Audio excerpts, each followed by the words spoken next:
ਸਾਨੀਆ ਸ਼ੇਖ ਤੀਕ ਨਜ਼ਮ।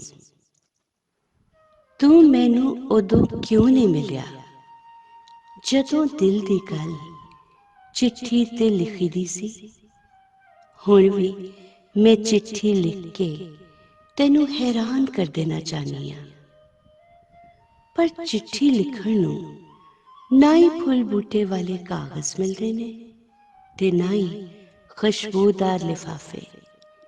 ਮਜਬੂਰੀ ਨਾਲ ਦਿਲ ਦੇ ਮਹਿਕੇ ਹੋਏ ਅੱਖਰ ਚਿੱਟੇ ਵਰਕੇ ਤੇ ਖਾਲੀ ਲਿਫਾਫੇ ਦੇ ਸਪੁਰਦ ਕਰਨੇ ਪੈਂਦੇ ਨੇ। ਖਰਵੇ ਕਾਗਜ਼ ਤੇ ਨਿਰਮਲ ਬੋਲ ਤੇਰੇ ਹੱਥਾਂ ਵਿੱਚ ਆਪੇ ਮਹਿਕ ਪੈਣਗੇ।